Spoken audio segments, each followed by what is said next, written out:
Welcome to Surf Dudes with Attitude, Season 2, Episode 2. Hello, gentlemen. Thanks for coming back. Oh, I would expect you to leave. Welcome. We're back. We're back, baby. Hi, this is Zach from Nashville. This is George Howell from Hershey, Pennsylvania. Where would I go? I just stay here all the time. Well, you do have another podcast that's riveting about the stock exchange, and apparently, according to the U.S., we're doing great. So it's never been better. My podcast partner on Stock Gamblers used to practice hypnosis. Oh, So if you ever you're want to uniquely qualified. Show, let me know. You can talk about this episode then. Right. Yeah. So when some of this came into play, you were able to confirm or deny its validity. I don't know. As a bystander, I was like, this looks legit. I don't want to look it up, but I think everything checked out here above board. Yeah. I mean it's results based, and the results, it works. He used to hypnotize people to quit smoking, and then after he would hypnotize them, he would take all their cigarettes and then smoke them when they weren't there. So it does work. It is the same as hypnotizing someone to take money. That's like malpractice, or at least some kind of Hippocratic Oath violation, right? Well, he wasn't a doctor. Okay. Well, No oaths taken. Well, we have a really special episode. I'm really excited to bring these people on. You two don't know them, but we have two special guests on from another podcast called Baywatch Watch, and as you might know, it's one of those rewatch podcasts that are getting really annoying and out there. But I think they're one of the first, if I'm not mistaken. I'd like to introduce Zach and Charlie from Baywatch Watch. Thanks for coming on the show. Hello. Hello. Thanks so much for having us. Hello, fellas. Thanks for being here. Excited to be here. How familiar are you with California Dreams? I grew up, in the Saved by the Bell era, and know that this was an attempt to kind of capture the magic of Saved by the Bell. It had a very similar intro sequence, even though the song was a little less energetic in the intro theme song. But I don't know what you're talking about. I definitely had flashbacks to this show when I was watching it today. Okay. Same. I also was aware of it. I think I saw some of it, but I don't know if it was like this season or a different season. But this is gonna sound stupid, but the one thing I did remember was that they practiced in a garage. I was like, That I remember this about this stupid. show. Yes. But everything else about the show, I was like, okay, sure, yeah, this is new to me, basically. I gotta say, the way they practice studio recordings. It's amazing. That's amazing. Get right into that song. I think they pretty much one take Jake almost every performance on this show. I mean, I'd be remiss not to talk about that. You two are from California. You are probably the closest that we've had to California experts on this show. We did an interview with one of the actors from the show, but he played like Jenny's really shitty boyfriend on one episode. So you guys are, next to him, the biggest celebrities that we've had on this podcast. Yeah. And you guys know all about Pacific time, right? Yeah, so we do. We can devote at least 35 minutes of the show to that. Absolutely. Are you currently on Pacific time right now? Yes, we are. This is can you believe it? It's a whole vibe. I love that. Did you also not see the eclipse today? Was it also just... I didn't. Did you, Charlie? Yeah. I was like, I think this is the time they said, but I don't really notice anything different. I was definitely outside. Zach looks like he was outside. You got a little sun. I could see it actually. Nice. Yeah, it was 95% here in Nashville. It was cloudy for like the 2 hours that it was happening. So there were little peaks of like the clouds would move a little and be like, "Oh, there it is," and then it'd disappear again. That's cool. But it got dark. It was still cool. Okay. Well, I just want to say that Zach, Charlie, I love your podcast. Obviously, I just want to talk briefly about how we met, and I don't think I've ever campaigned as hard as I did to get on your show. Like, not even trying to get a show for my band, as you know. I guess most of us are musicians here, but like, I found your podcast after finding Baywatch again, and It's really fucking funny. It's really clever, and I don't know. I was just like immediately glommed on, and I was like, I want to see if I can become a guest on this show. So, lo and behold, you guys actually answered, made it happen. You gave me a Mitchless episode, which I think is bullshit, but okay, we made it work. We gotta make that up. Like literally, we'll make it up. We'll make it up. One of the only Mitchless episodes. Yeah, very rare. I was like, I'm gonna pay it forward. And I'm gonna stab Haley Joel Osment, metaphorically speaking, and ask you guys to come on mine someday. So, okay, and here we are. How the turntables. Apologies for the miss. Yeah, sure. And Pete, you'll be honored to know that you are so far the first and only listener to have asked to be on our show and actually be on the show. Okay, so yeah, we did not know Pete ahead of time. We did not, yes, at all. We never talked to him or anything. It was a DM, and we said yes, come on the show. It was a DM and a Make-A-Wish Foundation. Honor. Yeah, you did lie to us, but yeah, you got to be careful. That's how Pete got me on this podcast. All right, wait, MS you're sometimes not cures itself. Okay. Yeah. Anyway, so we were trying to figure out what episode you guys would be good on, and I decided that, oh my god, the one where Jenny leaves, because the entire first season of the show, it's pretty much been predicated on that the whole like changing of the guard is coming, like the whole cast is going to be different, to the point that like the whole point was the Garrison family, and then they're gone by the end of the second season. So I was like, you two know so much about people just leaving without any kind of like standing on any kind of ceremony. And then we found out last week that while this is Jenny's goodbye episode, there's actually an episode later in the season where she just happens to be, and it was shown out of order, which also happens on Baywatch constantly. Okay, yeah, with Matt Brody, we had a very similar thing where he just like will just randomly he's big ceremony that he left the show, and then there'll be a random episode where he's just there, and he needs a recheck. Yeah, needs a recheck. Yeah. He's got to go sky surfing. Yeah, exactly. Pete, I was actually wondering. I was like, I wonder if Jenny ever comes back. Bummed to hear it was just an out of order episode, because I was hoping she. Yeah, it's an out. Yeah, I kind of wish too what it was like to hear it to like be in Rome and all that. Spoiler alert. What I wanted to hear was her as like a successful insult comic on the road. Insult comic, yeah. Skills for sure. I wonder some sick burns too. By the way, I hope she brings her crash symbol everywhere she goes. Yeah. Someone had to set that up. Yeah. Like you could. Okay, all right. We're gonna get all into it, but I'm just so glad you guys are here. It's really nice to talk to two other people who have inundated themselves with obsolete shows that seemingly nobody cares about. And I mean, just it's two guys who have like done a successful podcast, and you guys have also had a changing of the guard, which is it's inspiring, is what I'm saying. So thank you again. Thank you. Don't suck. You. Okay. All right. This episode also has no Mitch Buchanan, so we're even. All right. Fair enough, right? Yeah, that's true. Okay. On purpose. Are you ready, Zach? We can do this. Which one? Yep. I'm ready too. Okay. Charlie? I'm ready. All right. Zach has a catchphrase he has to say here. Let's do it. Thank you. You know what? You never actually announced that was my catchphrase. I just kept doing it. And it's then supposed to be organic, otherwise it feels forced. Last week. Yeah, sorry. Well, let's do it. Okay, Okay, so we're going to be talking about season 2, episode 2? Question mark. Either way, this episode did air the week after the last one on September 18th, 1993. It's called Ciao, Jenny. So not normally, I don't know if you guys have listened, but we usually quiz Zach on what the episode is going to be about based on the title for the next week. Because as you may know, Zach had never seen the show before this. He's hadn't even heard of it. He's homeschooled. He's never even went to school, so he doesn't know anything. And that entire first season, no school. At all. No school. They're homeschooled. We figured out. That's what canon. Yeah, a lot of what I remember about the show involves them at.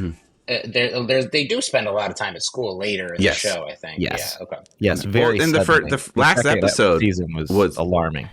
Yeah, last episode, a ton of schools. I think their Mr. Belding is the doctor from the Terminator movies. I believe that they have their principal is the doctor from the Dr. Silverwood from the Terminator movies. Guys, the smarmy fuck. Confirmed. That's funny because this feels like a first season episode. If we didn't have Jake in here, Jake is a new. Okay. His first episode was last week. Wow. So he's very familiar. He's very familiar. And not even just brand new. Like, he didn't even get basically introduced to the band until the end of the episode when they're on stage together, when they ask him in front of the entire audience if he wants to join the band. So that's how it usually works, though, right? You know what I'm talking about. I mean, I'm a musician. I've had 10 drummers in this band. I would definitely do that. You got to find him in the audience. Just joined the band, and he is already trying to ruin Jenny's life. Yes. Yep. That's about. Wow. That makes sense. He's madly in love with her too. That's like so. Yeah. That's so jarring. We're gonna start at Sharky's, and Jake is a full blown friend at this point. He is comfortable as shit, just sitting with the band, legs up. He just is like in the group, and I think it was kind of forced on us as an audience. But he is not just. I don't think him and Jenny are dating at this point, but he's definitely like really into her to an unhealthy degree. Yeah, absolutely. I did spot him from the opening credits, though. I was like, this is the bad boy in this this show. Yeah. They kind of. I am blown away that he's relatively new, because you're right. Yeah. He does seem fully integrated, fully established with the group. Yeah. Wow. Well, what did you guys think of those opening credits, BT Dubs? You mean serve foods with attitude? Well, yeah, and so it's different for because this season is brand new. Like, the song isn't, but like that opening, like the Saved by the Bell green screen intro is brand new, and Zach lost his mind. Our Zach lost his mind last week because it's so cheap. Changes, yeah. Reeling. You know what? The theme actually kind of reminded me of Christian rock, in all honesty. Yeah, it had that vibe to it, right? There's some overlap for sure. We said it's the least attitude-y song on the whole show, and it's the theme. So interesting. Do you know if they keep that the entire series? That same thing? They do. And so this whole like podcast, like beginning this origin story was like, I wanted to do this for like over 10 years. I couldn't find anybody to do it. And then like a bolt of lightning from God, like the California Dreams are reuniting in New York City for Comic-Con at some bar in Manhattan. And I was like, I got to do it. And so I called Zach the night that I was going to that. And I was like, we're going to do this podcast basically. But their first and last song of the night that they played, when I say they played, they stood in front of mics and had a band behind them. Okay. Was the opening theme song. So they started the show with the theme that you heard. And then the ending song was the extended like. Yeah, there are more versions. Wow. Yeah, we can send it to you. What version of the cast was there? So basically, everybody but Jenny was there from like all the seasons, kind of thing. So Jenny was supposed to be there. Rome. She's still in Rome. Yeah, she's going well. Speaking of Jenny, she looks fucking like something in this scene. She has a new haircut this season that I love. Just quintessential 90s. We love the fashion on this show. Since you brought it up, I must say there's one item of clothes. Well, actually, maybe two, but one item of clothes was the pants she was wearing for like kind of early on. The like different striped colored. The striped, like the rainbow striped. I thought at first I thought it was tricolored, but then I realized there's a lot of different colors on there, and I was like, those are cool pants. Yeah, that stole the scene. You're right. Yeah. A lot of I forgot that everyone in the 90s kind of like a lot of people dressed like magicians. A lot of people that's true actually. Yeah. Wear a multicolored vest. Yeah. It's very billowy, so they can pull stuff out of their vest. Yeah, exactly. Yeah. So, I mean, there's no passage of time really on this show. That's what we found. This is kind of like an Interstellar type of situation where time is bent and we don't know. And because we have never seen an establishing shot. We've never seen an outside shot. That's what you guys have taken for granted working on Baywatch. Wow. That it's always outside. There's sets, but like it's more than 50% outside. Yes. But California Dreams, it's all insular. It's like a bomb shelter. And so we don't know. But Jake's this seems to have been going on a long time. We don't know when their first show together was. They're supposed to have a residency at Sharky's, but we never actually get confirmation that that's happening. Okay.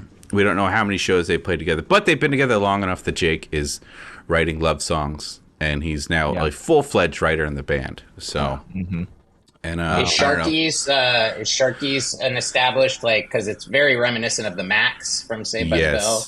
Oh yeah, yes, it's in every episode. We also found out that we think it's attached to the school because we had a school episode for the first time last week, and they were there on their lunch break. And there were then like they went back to shirtless school. boys playing video games. On their lunch break. Wow. I keep telling Zach that that's what happened in my school too, but he's a little suspect. Like, I don't know. Yeah. Well, I heard Matt said in this scene he's talking about Jenny having an audition for this conservatory in Rome, and Jake's like, Rome? You mean Italy? And he's like, where else would there be a Rome? But he's totally missing all the residents of Rome, New York. Rome, Georgia, as well. God, just everything. See. But I don't know. Zash, did you find it funny? Like Sly started doing an Italian accent to make fun of Jake, and I thought that was like a little inside. Yeah, Jake's accent is sort of in between, and sort of like it changes from scene to scene. Like the tougher he's acting, the more Brooklyn it gets, and then the nicer he gets, it's more kind of Midwestern. We don't know where Jake is. We don't know where he's from. We have no idea, and I don't know if he knows either. But he's like the Fonz, basically. He is like a little bit, yeah. And Sly might have, Sly thinks he's Italian. I think. Yeah, yes, like New York. I mean, I think he is, right? So, Okay. Let's do a 23andMe. Like I'm pretty sure Sly's Italian. Let's get to the bottom of this. Well, his last name's Winkle. Is that Italian? Winkler, like Winkler, Henry Winkler. Yeah. That's got to be a nod. Anyway, so we have Kelly Packard comes in. She plays bass in the band, if anybody doesn't know. And Zash, I'm going to assume that maybe you're dressed as Kelly this episode. Oh, yeah, I see that. Yeah. That's right. Zach That's right. We have a winner. I'm a candy striper, baby. It's a full dress. Okay. That's the bottom of it. Wow. Love it. We love B plots in this show, and this is another really stupid one involving Tony. This reminded me of this first season, maybe episode 2 of the first season, where Tony wants to get his ear pierced, and he's scared the entire episode. So it's just this stupid throwaway plot that we don't really mention too much, but it is there. Yeah. I want to go back in time and tell Tony to quit this show. I'm like, they are not treating you right. Like this entire plot of just itchy guy who's scared he's gonna die. He is often the B plot. Yeah, he's got a few episodes that center around him, but more than often he's itchy. It's so juxtaposition where he'll be the itchy guy, but then there's another episode where he's experiencing full blown racism from Chris Pine's father. So Chris Pine's father is who? Like Chris Pine is on the show, and then his father is racist? Chris Pine's father is an actual actor, and he plays this racist dude who pays the band in an amp, so Tony would stop dating his daughter. That is a real plot. Whoa! Because he is black, they are very, very forward about all of that. Okay. Yeah. So he's like an evil promoter guy that sometimes appears like a reoccurring guest, basically. No, it was a one-time thing. Oh, just a one-off. Okay. Just a bad dad. Good riddance to that guy. Yeah. Good riddance to him and Chris Pine. Yeah. Crispin. You later. So Kelly comes in, and she has a job. She only has a job to set up for this really stupid joke. And she says that Tony is itching, and he might have something called dermagilligus, which, stupid me, I actually looked up if it was a real thing. And guess what? It's not. We can ask George's hypnosis doctor friend if it's real, but I don't think it is. They had to add that only pregnant women get it. That was wild too. If it's fake, it's so funny to make that specificity. So I guess the whole point of the scene is that Jake is now worried that Jenny is going to leave him, even though he is not with Jenny. He has not made a move on Jenny. He has not kissed Jenny. They're not dating. And everyone is like on board with him being upset about this already. Not to mention that it might fuck up the band if they start dating. Yeah. Do we know for a fact if Eric Clapton and Eddie Van Halen actually went to this Rome music? I highly doubt it. That was a funny. Well, I mean, Eric Clapton, infamous New York musician. Yeah. So we were busy researching the skin condition to find out for sure that it's not real. Sure, you didn't have we time didn't look up the school credentials. I did forget that. I was outside watching the eclipse today. If anybody, we are a little ahead as far as recording, but I started playing Tears in Heaven. I was like, can I even play this song anymore? That guy's racist, right? I can't. Yeah. Like, it was fine when it was just about a dead kid flying out of a window, but now I can't do it. I know. They took that away from us. They ruin everything. You can still have Eddie Van Halen. Okay. Thank goodness. Unfortunately, nothing bad will ever happen to you. Nothing bad will ever happen to Eddie Van Halen. So we're going to jump to the kitchen. This is the Garrison household. Again, do not get too attached to it if you guys are going to follow along. Okay, we're not going to be seeing this so much longer. I did find, now that you explain that they never go outside, I'm like, so they choose to just hang out at this house with the parents basically all the time. Okay. We'd be remiss not to talk about this. So this family has a younger child named Dennis. And the last episode that he was on was the last episode of the first season called Where's Dennis? And he runs away. They find him, but he's off the show for good after that. Oh my God. So the scene later, spoiler alert. So the scene later where they're all saying bye to Jenny, Dennis is nowhere to be found. But there's two huge things in this scene. First, we see Sly drinking Mr. Pibb. Everybody wants to talk about that. I did. He couldn't get it open though. Did you notice that? He was like, he's trying to kind of struggling with it, and they put it down. I don't think you're supposed to open cans. You're not.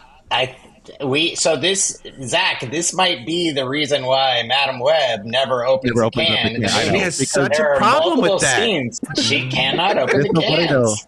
Just like constantly puts it also, down. I believe the Sprite, you did mention they're drinking a Sprite. The Sprite does not have an E at the end. I did see it's SPRIT, and it looks like they blanked out the E. Oh, like, we're good on it. In order to avoid a copyright thing, yeah. I'm a fan of Sprit. Though. I don't. Yeah, Sprit. Yeah. Oh, that's amazing. I think the I actually had like a dash above it, so that, like grammatically speaking, is the way to pronounce the Epiphone guitars are blacked out too. We have seen that too. The amps are blocked off because they have PB and they had an Ampeg in one episode, and the logos are blacked out. So we get it, but we can pretty much surmise like what their guitars are. But we know it. We're in we're in the cool kid gang. So. You know what? This tracks so that they have Epiphone guitars. That's definitely like your first band, high school. Mm-hmm. You're not going to have like kids then, right? Truly, unless they're like really rich kids or something. But so we don't. Yeah. I think we've talked about that. Like they're definitely middle class. They're trying to make them a little more blue collar. But the dad is he's a professor, and that's only been brought up in a few episodes. The mom, who we're a big fan of, like a real big fan of. Okay. Yeah. We don't know what she does. Anyway, this is Gail. So we got this on the internet, and we had a whole goodbye to her because we thought the last episode that she was in was going to be the end of season 1, and here the fuck she is again. Oh, okay. And for those just listening, it's a portrait of Gail that Peat has. Thank you for our blind listeners. Yes, love it. It's the headshot, I guess, right? Or is that kind of what it is? Yes, we have a shrine up to California Dreams. We have the cassette tape up there too, and the one that Gail is in this episode or a different one. What's that? The live recording. You have the live recording at Sharky's. From 1993. Jenny's going away. That fucking might as well be it that they had. Yeah. They definitely recorded that before.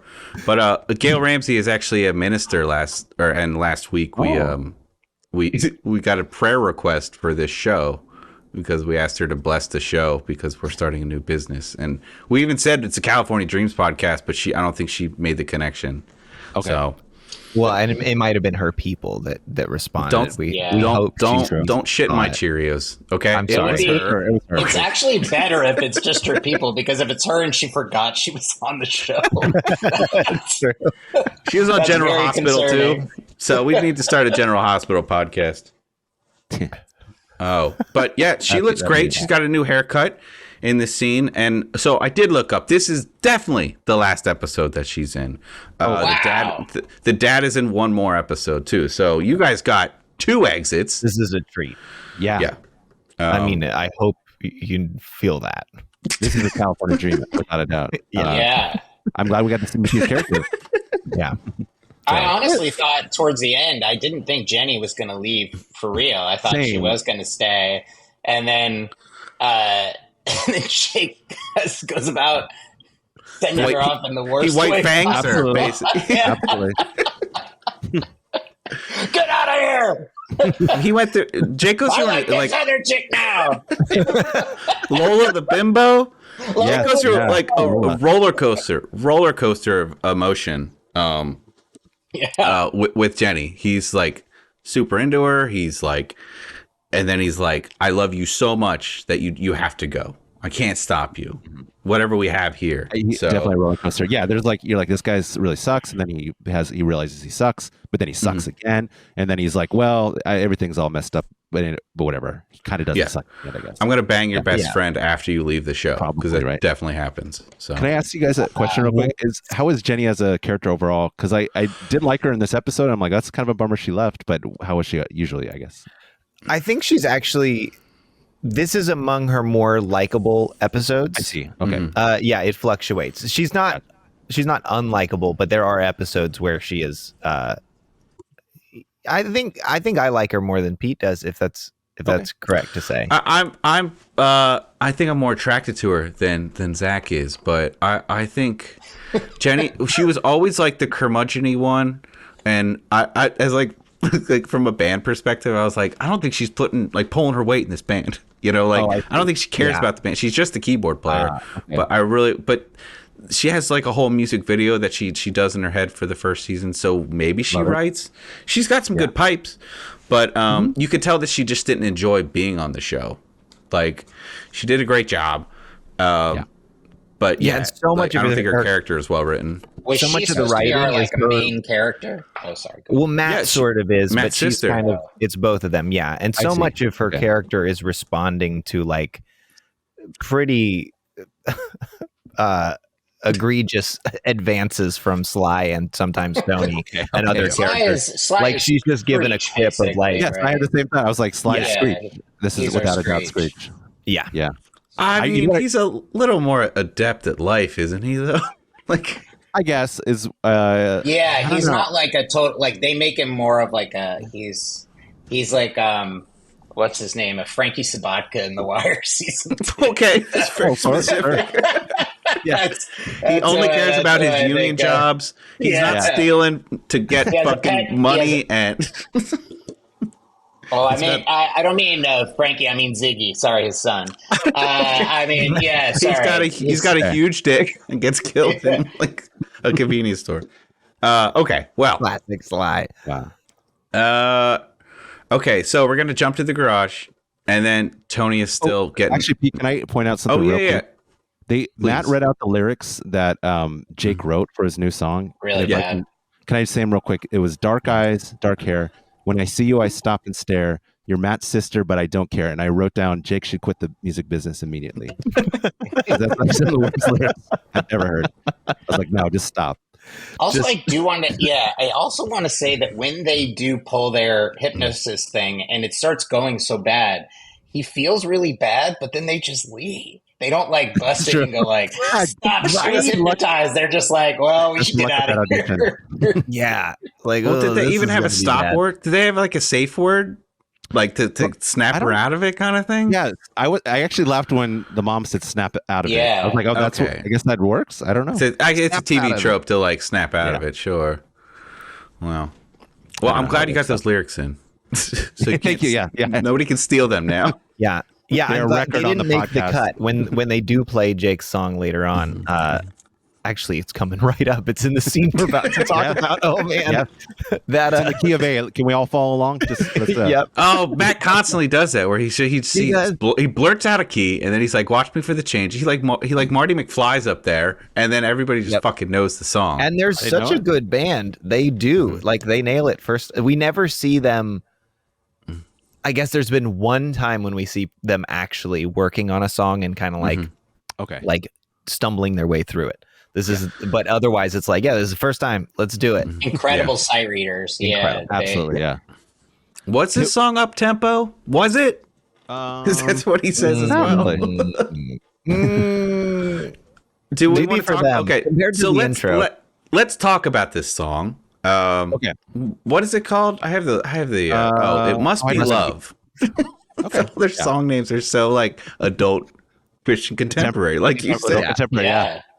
So I get I'm terrible with theory, but the chords are D, A, E, and C sharp. Is that the key of A? Does that sound right? Is that what you said they let off with? Probably not. I guess you can start with the chord but you said D, A, C sharp. D, A, E, and then C sharp. Come on, Circle of Fifths podcast, guys. I guess that could be in. Yeah, it could be in A. Yeah. The D would be like a fourth. Okay, so I don't know. I guess it could be. I don't know. Sometimes they actually know what they're talking about. Somebody whoever showed up to work that day, or there's a grip, right? Or there's a best boy that's like, okay, guys, I'm gonna doctor this up for you. Other times it is fucking off the wall, and then we've seen times where they're tuned up or down a half step. We don't know what's going on there for the most part, but this song is. This is not one of their best, but it's pretty much on par with the rest. If you guys are just jumping in, got kind of like a Wham, like George Michael ballad sort of feel. Yeah, like a rejected ballad from Wham's softer side, sure. Yeah, or REO Speedwagon. Mm-hmm. Okay, I didn't hate it. I gotta say, I didn't hate it. Yeah. So I gotta it was say another song though that. So the last episode there was a duet that Jake wrote. It was Jake's debut in the whole thing, and he wrote this song, and it was a duet that Jenny and Matt siblings ended up singing, and it was a love duet, and they're trying not to look at each other. But they're also performing, so they're singing at each other. I think that's why she had to leave the show. Actually, now that you said that, maybe they're getting too close. Weird at the house. Yeah. Zach, so then this song up too of like, hey, this is Jake wrote this love song. I'm gonna have your brother sing it. Yes, I had issues with that. I was like, this is strange. So Matt is 100% the one playing the song on guitar to start and singing it. So basically, Jenny is kind of falling in love. It's kind of like a Cyrano de Bergerac. She's kind of falling in love with the emotion that he's putting forth. Yes. And like I was like, this is weird, right? And I didn't. They're brother and sister. Mix it up. Also, if I'm in this band, if I'm one of the other members, I'm like, Jake, what the fuck are you doing? You just joined the band.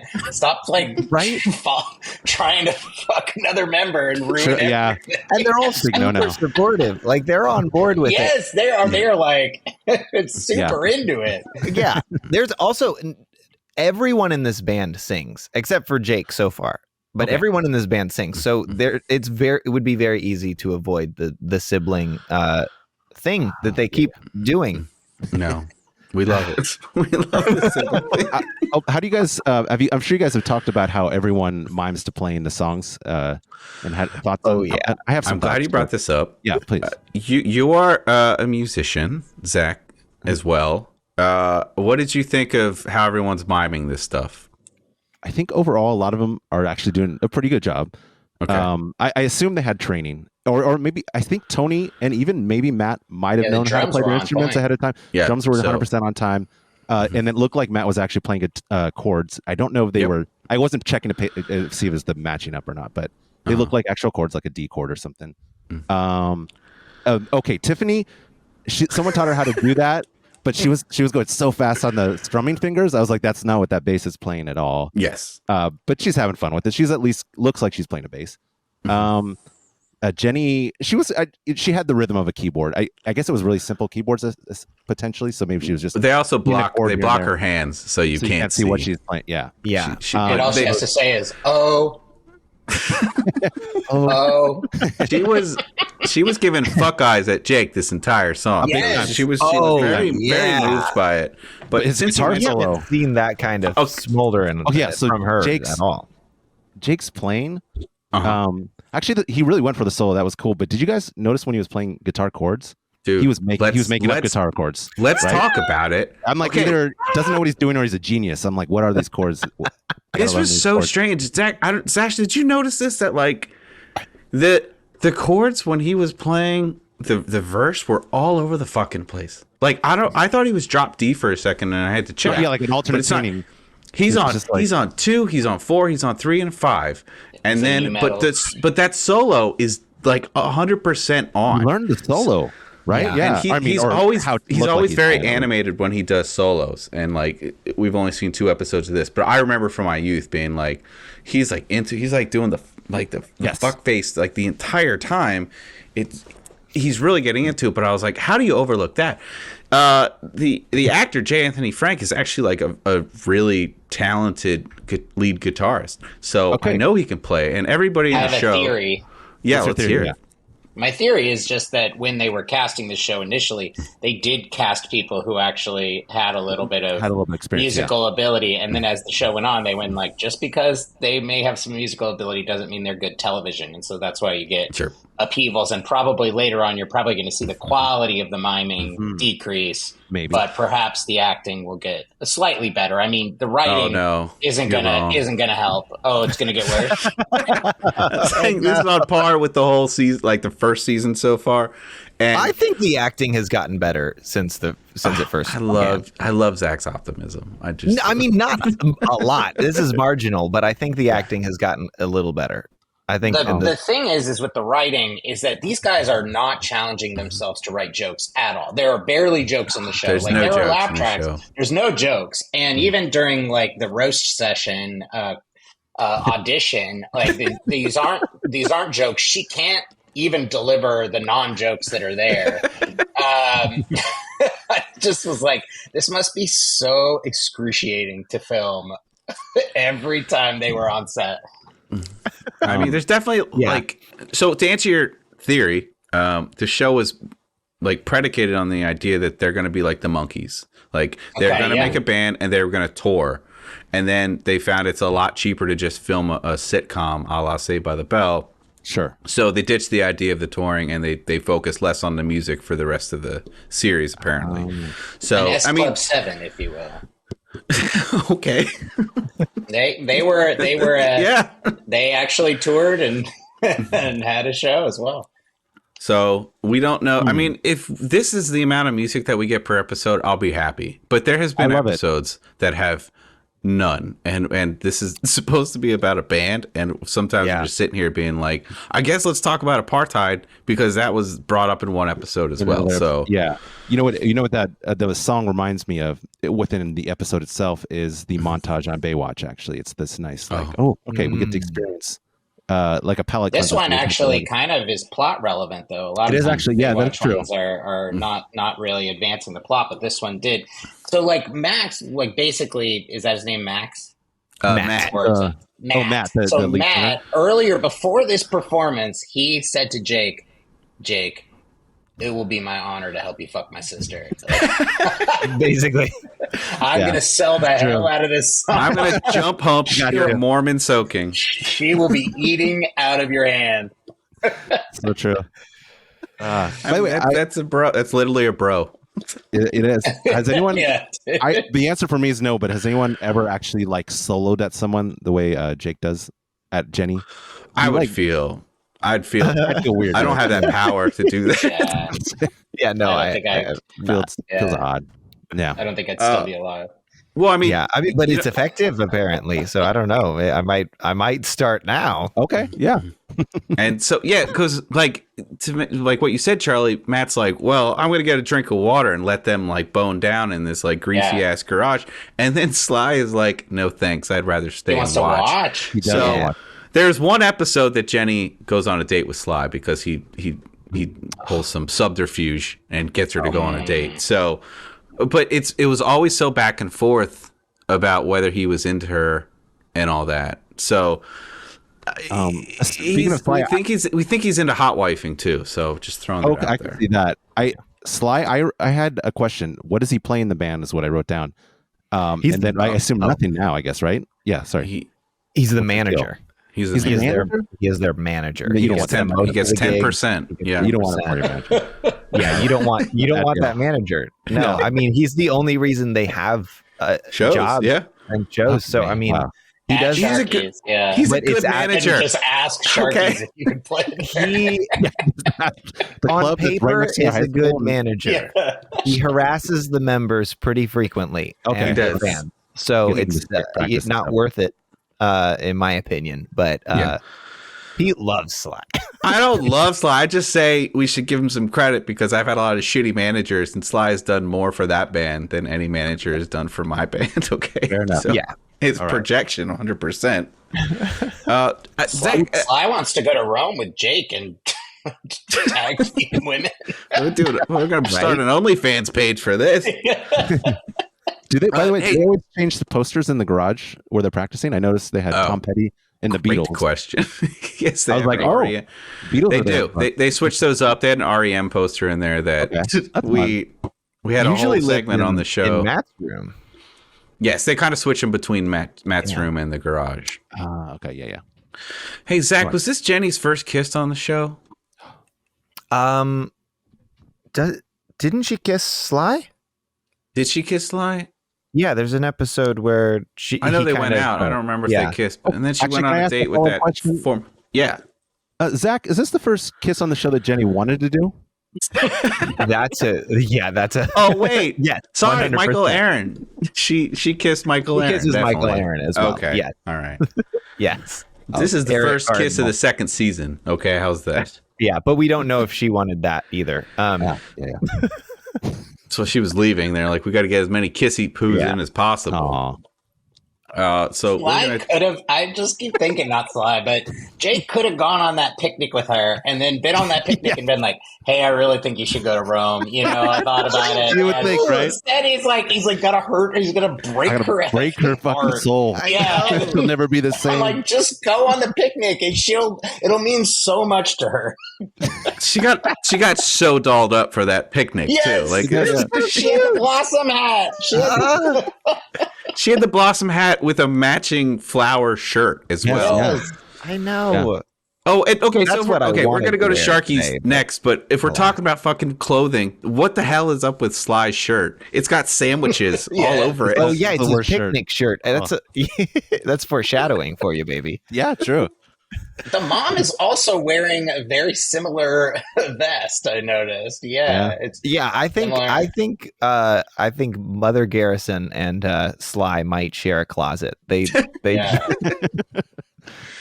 love it. So we are at Sharky's. There was a Dodgers comment here, Zach. Yes. How about them Dodgers? How about them Dodgers? They're pretty good. Zach looked up Dodgers one time, so he's the baseball expert on this show now. So do you know how they did on the 1993 season off the top of your head, buddy? Would that be they didn't like rookie year? Oh my God, we don't know. Yeah, thank you. I wasn't sure about 93. I know the 92 year before that they weren't doing so hot. Could have been Eric Karros. Was that rookie of the year for Eric Karros?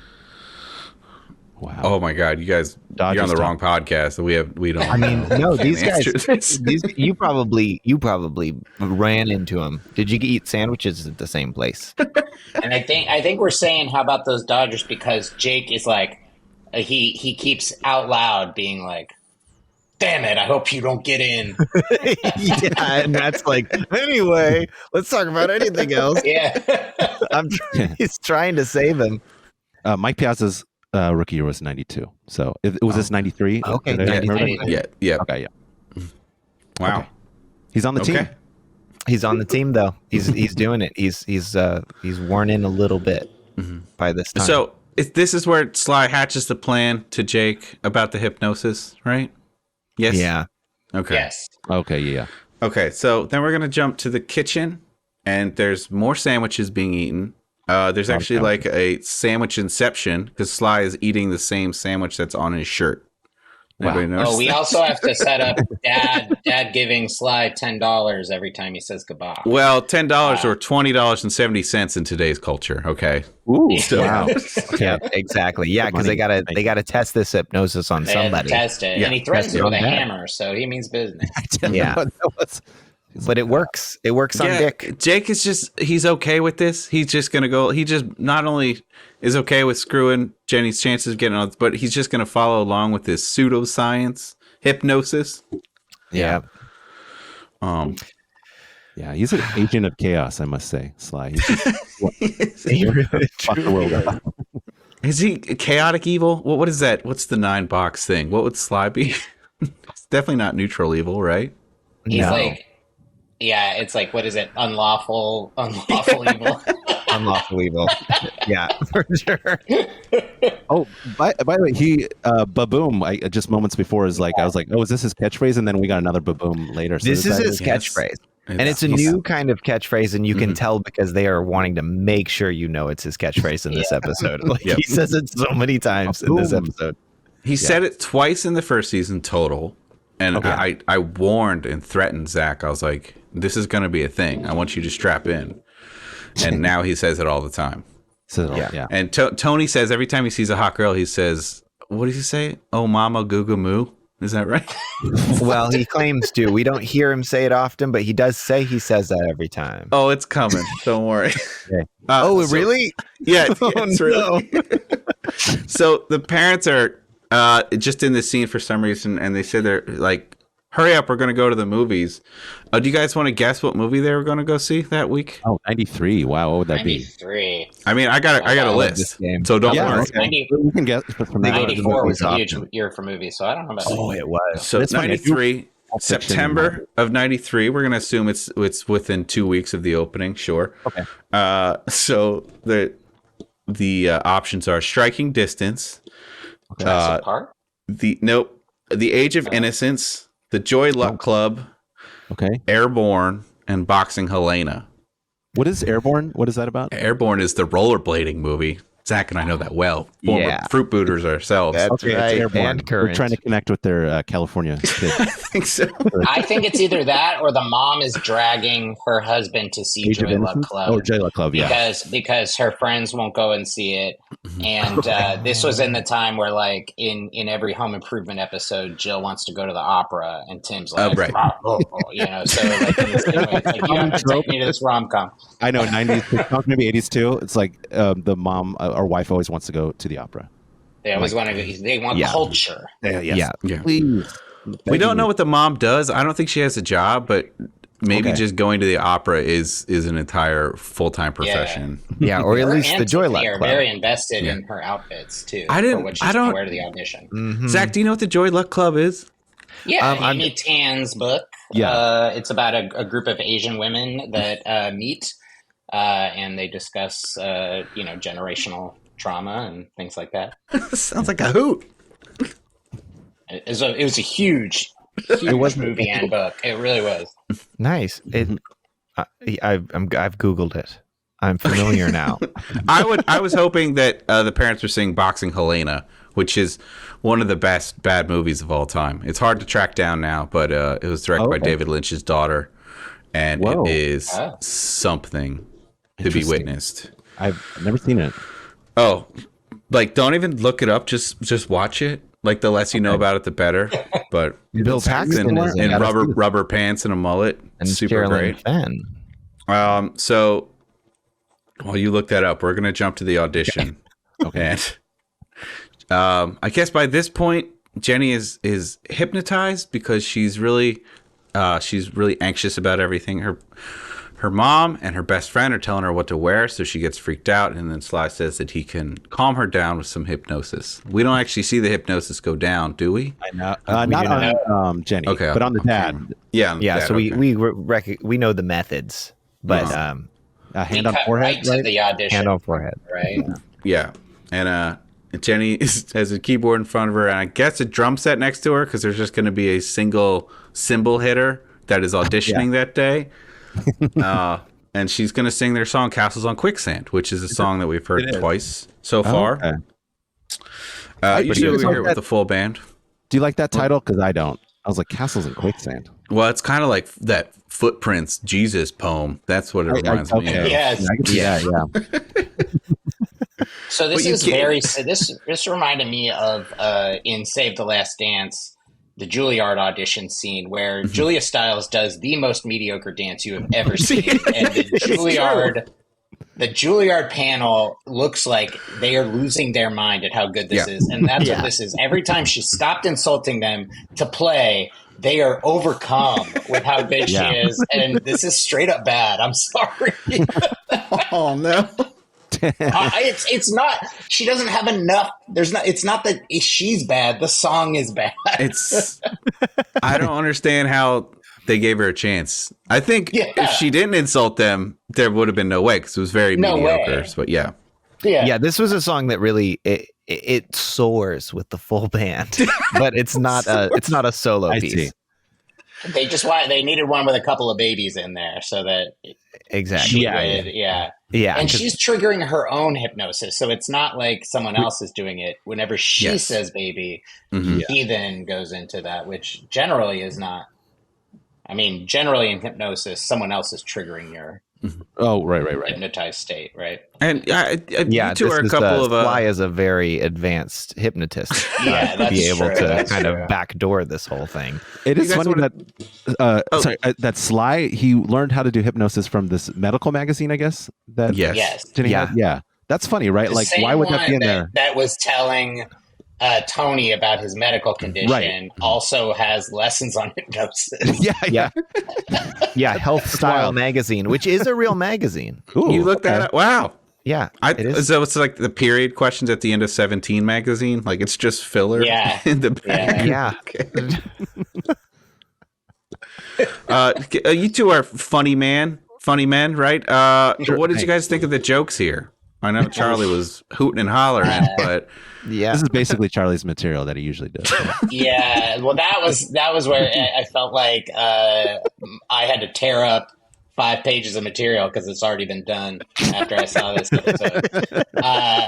I like your haircut. Do you know where I can get a wig like that? Just watch that woman crumble inside. Just lift her up. What was the other one? Throw her down. It was like something about being bald. It's like being bald. Like my just hair jokes. Then got it. Yeah, like my new baby hair. It was like cousin.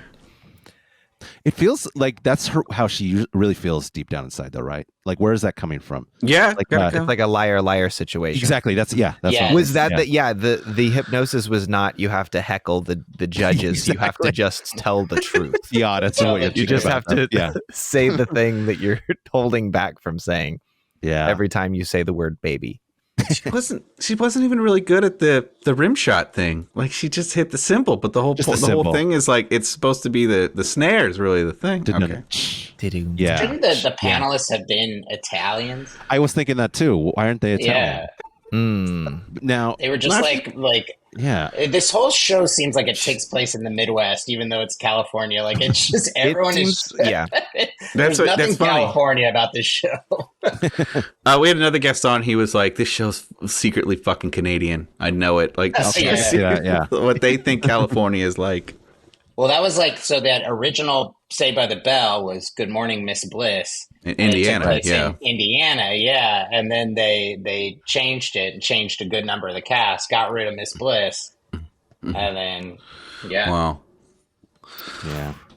it out. Yeah, apparently it was popular in Canada. George is confirming. So maybe this was Rome, Georgia, and that's why nobody in there is actually Italian. Maybe Charlie was right.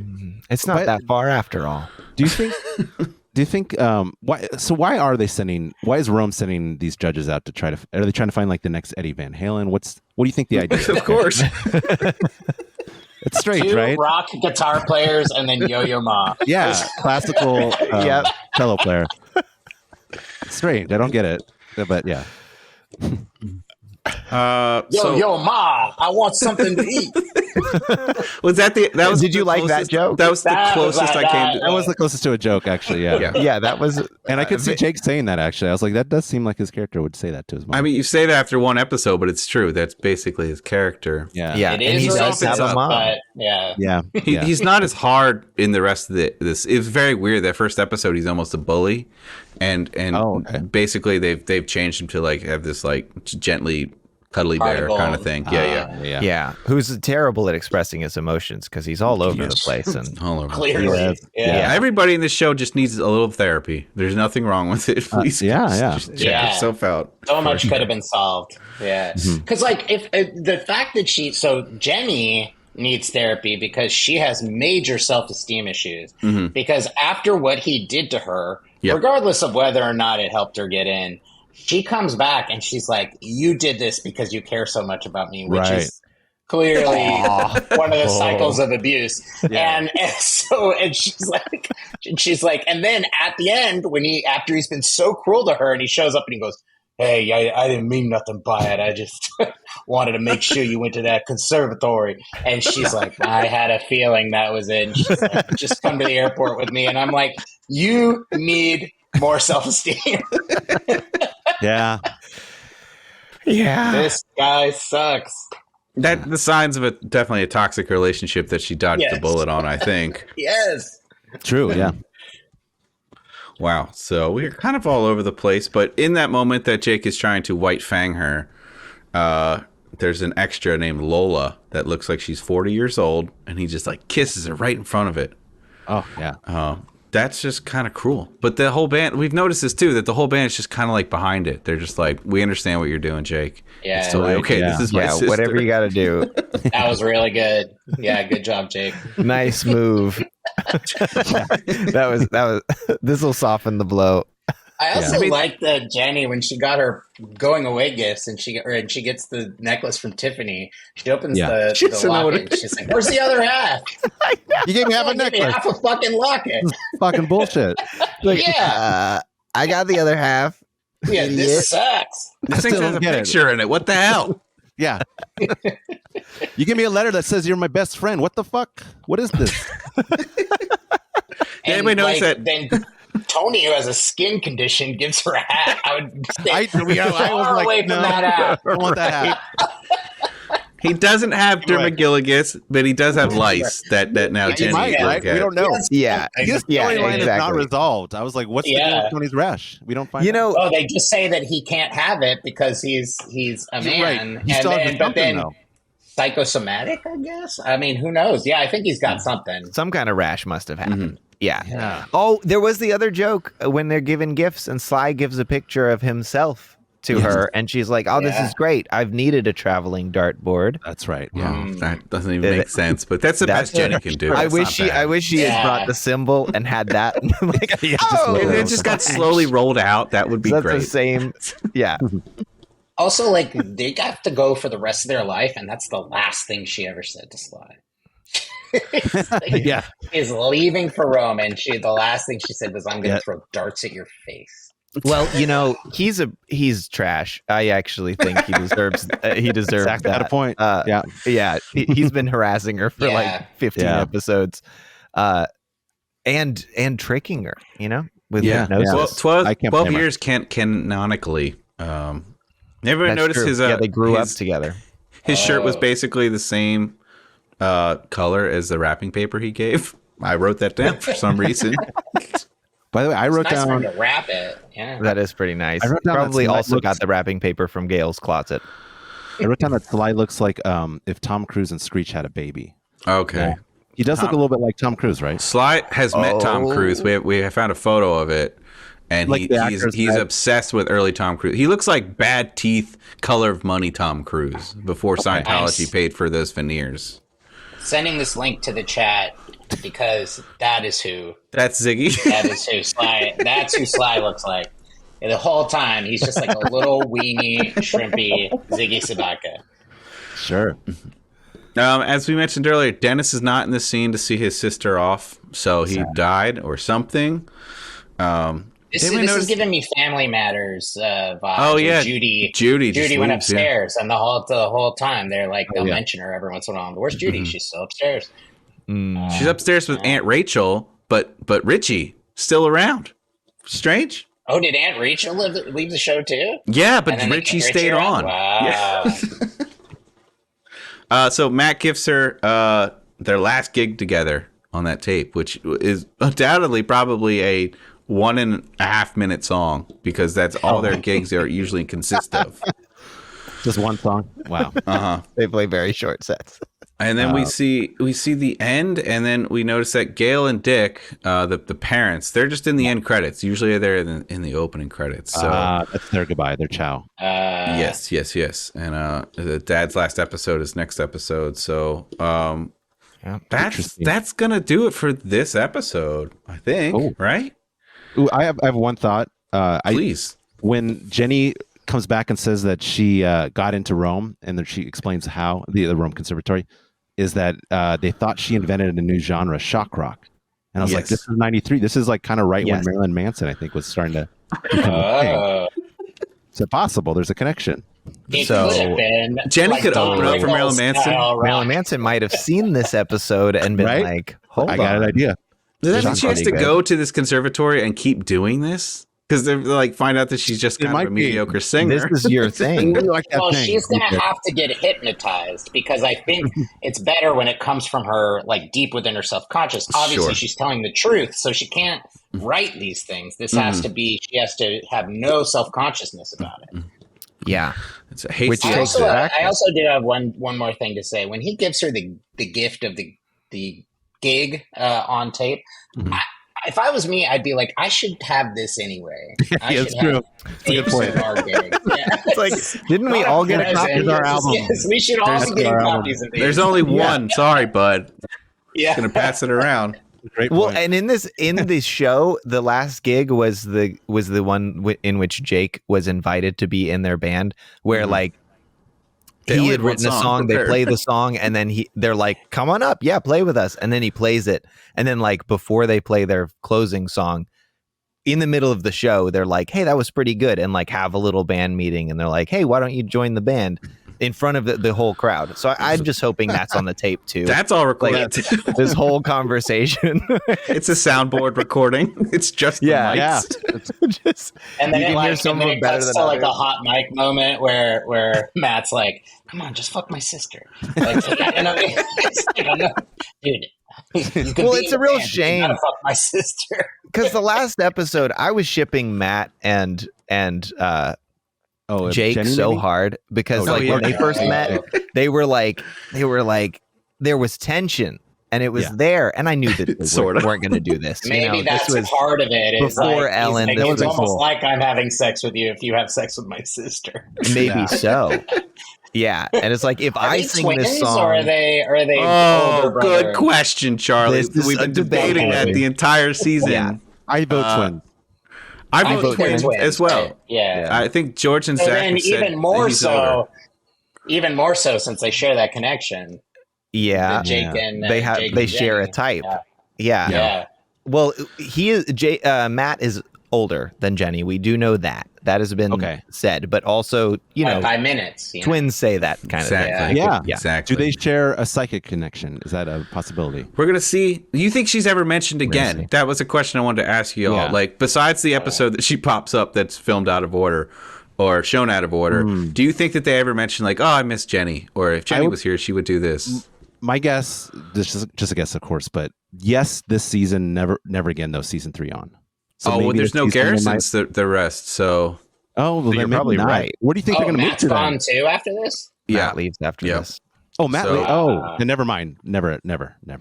Yeah, it just seemed like a hasty exit, and I think she left because she didn't want to be on the show anymore. And the actor who played Matt is actually like a really talented musician, and he still tours. And he was the only one at that California Dreams reunion show that was playing an instrument. So interesting.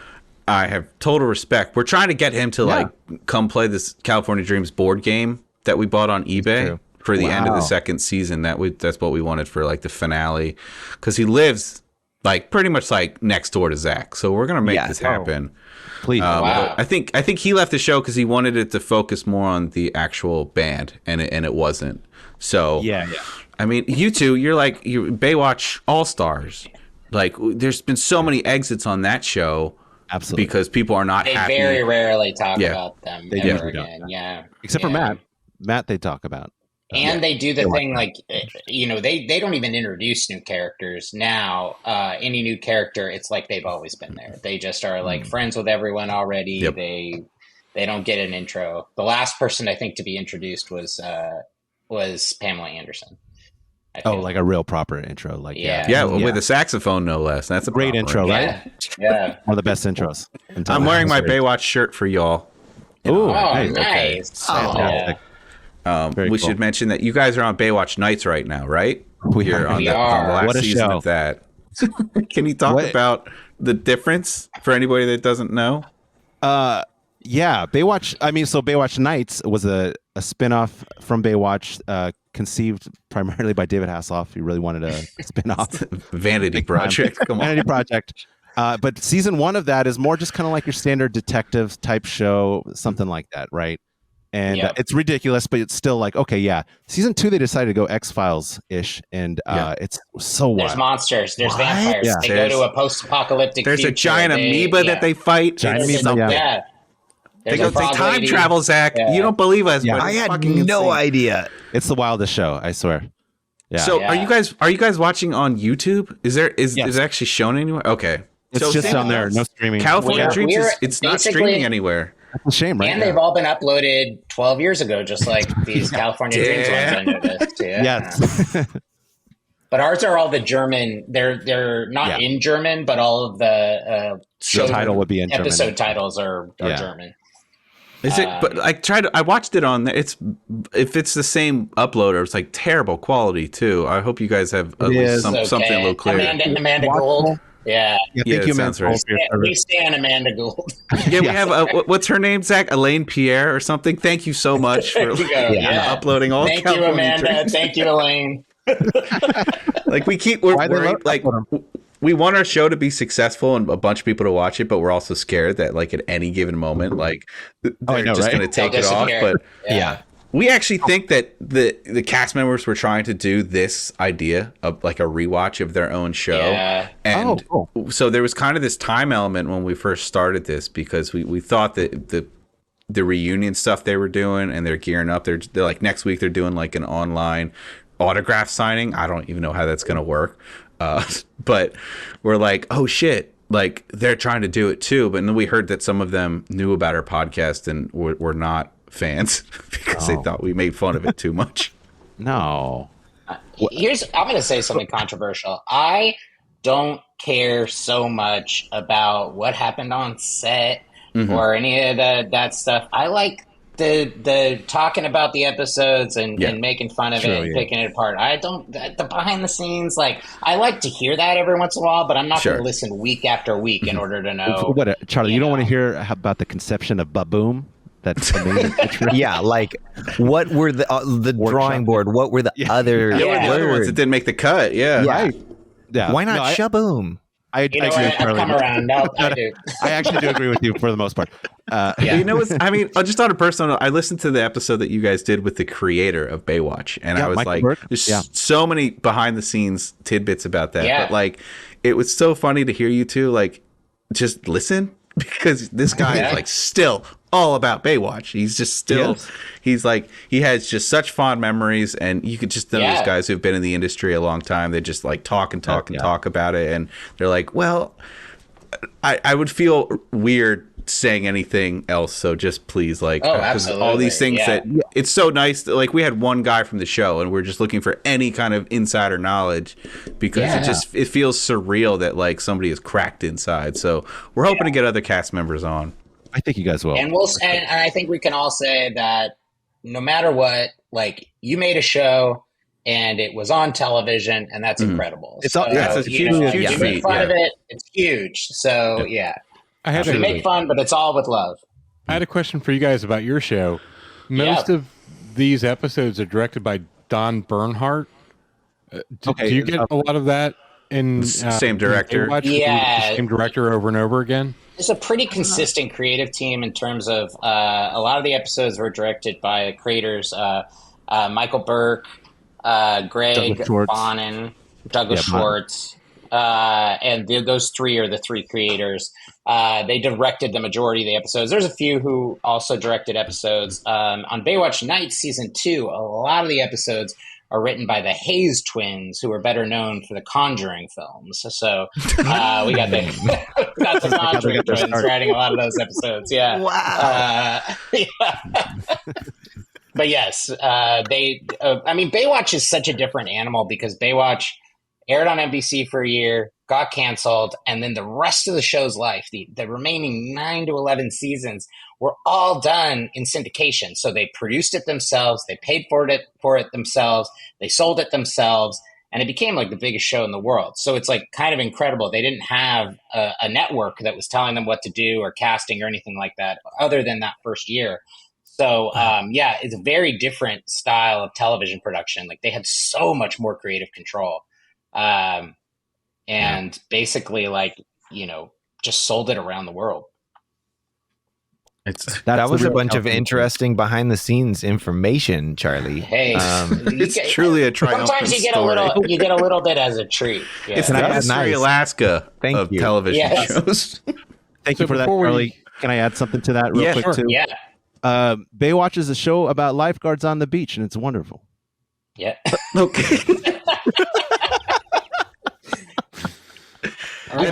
So these are close. How far was California Dreams, where they live, to the Baywatch tower? Who fucking knows? Who knows? They don't go outside. I don't know. I don't know. Baywatch isn't anywhere near Pacific Coastal High School. You would think so. I think that's what they're going for, but at the same time, they don't. It's called isn't it called? It's something side, right? And just like Bayside, like they said it earlier in the episode, but it was like it's also called like Pacific Side or something. That sounds right.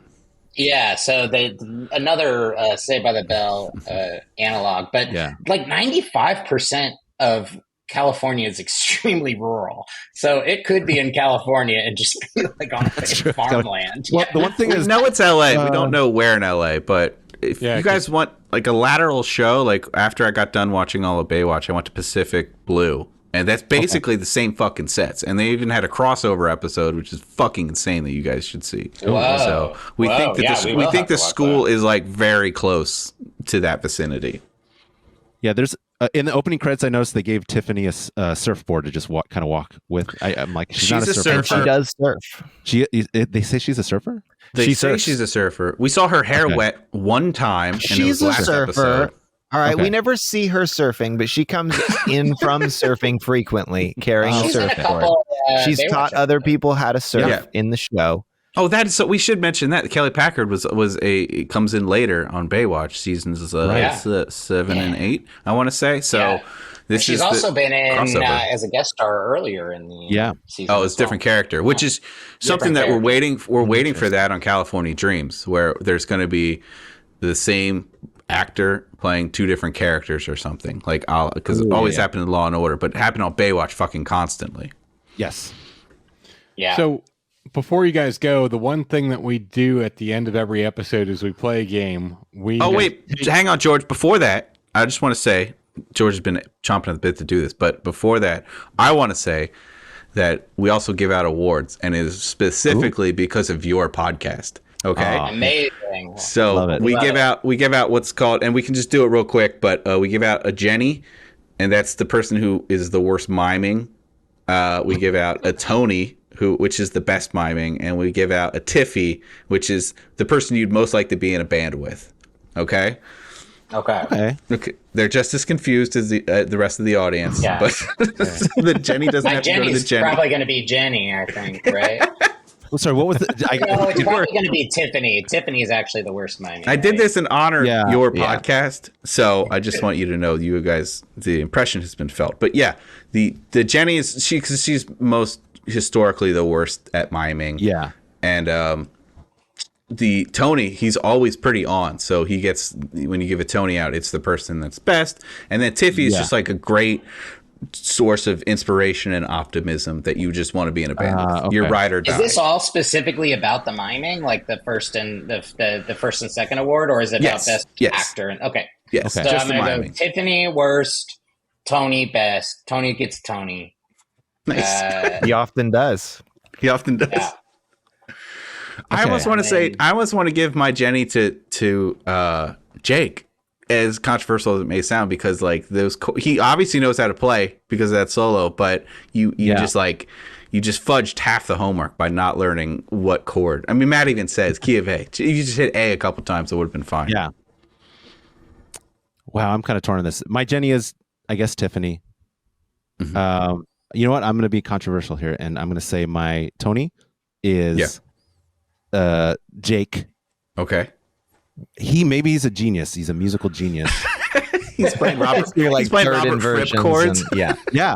I also one time saw this like documentary about Bob Weir from the Grateful Dead. Yeah. And I didn't know this before I watched the documentary, but he has a strange approach to all these chords, and I was like, that's really interesting. Yeah. Maybe he's the same. Oh, it's like Dolly Parton has such long nails that she has to do open tunings because that's the only way she can play them. So right. We never know. Maybe, but I think Pete, you are correct though. Otherwise, and then I'm torn on this one. Who do I want to be in a band with? I would say Tony normally, but he has a rash in this episode, so I'm like, I don't want to deal with that right now. He's contagious. I don't want to be in a band with him. Yeah, I want to be in a band with Matt because he'll hook me up with his sister at any given point. Okay. Yeah, I'll go with Matt as well. I most want to be in a band with the wig lady from the audition because I think that the people in the audition, those guys were former conservatory members, right? So they're great musicians, right? So they're probably, and they're taking a chance on something different too. Yeah, exactly. Yeah. They have vision. So yeah. Okay. Now, George, go ahead. All right. So at the end of every episode, we give everyone the name of the next episode, and we try and guess what's going to happen. Okay. So the name of the next episode is called Wooing Woo. What would you think is going to happen in that episode? Wooing Woo. I think this is, to me, this seems like Sly has a crush on someone, and the others are going to try. It's going to be very Cyrano de Bergerac again, but I think they're going to try to help Sly not be so Sly and get a date. And it's going to be a girl with the last name Wu. That is not a bad guess. That's not bad. That's a good guess. What about Sax? What do you think? I think they're going to try to get someone to replace Jenny. Someone new for Jake to try to hook up with via Matt. Not a bad guess. You guys are definitely well versed. Tries to get his parents to adopt another. Yeah, it can replace Jenny or parents or little brother or Dennis, somebody. Zach Fable, you have a guess? Yeah, I'm pretty on with Zach's guess as well. I think it's right on board with that. Yeah. The description of the next episode is Matt, Tony, Sly, and Jake devise a bet to see who can be the first one to kiss Samantha, the new exchange student from Hong Kong, who moves in with the Garrisons. So when Sam learns about their plan, she comes up with one of her own. She does move in with the Garrisons. I didn't know that. Wow. Creepy gangbang situation. So, yeah, wow. Or kiss bang. All want to kiss Samantha Wu. Wow. We were right. I think everyone was right. Yeah, I think that's her first episode is getting assaulted by 4 dudes. That's horrible. This show is bad. She finds out about it, and then she devises a plan of her own, which is to like get them on tape and have them arrested, and then send that tape to Jenny so she can remember everybody for the way they are. So Samantha Wu comes in next episode, and she's there for the rest of the series. She's their keyboard player, and she's their new singer. Cool. And then, again, we don't know when this was supposed to be in the series. We were assuming this is supposed to be episode 4, but it's going to be episode 3 if anybody wants to follow along with here at Surf Dudes with Attitude. I want to thank you guys for coming on. Like, what's next in Baywatch Watch? You guys are finishing up season 2, and then you're going to go to season 7, right? Yes. Baywatch? That's correct. Yeah. Yes. Yeah. We have about 9 episodes left of season 2 of Baywatch Nights, and then back to regular Baywatch. It feels like we haven't been at regular Baywatch in forever. You miss it, don't you? Season 2's taking us a little longer because we've had the holidays in between and stuff. But yeah, I'm looking forward to getting back to a place where portals don't open up every 2 minutes. You're gonna miss it once it's gone, mister. I know, I will. Have you guys gotten any people from the show other than who you mentioned, Michael Burke? Have you gotten any cast members? Not yet. We've just had both creators. We've had both creators. No, we had one guest actor.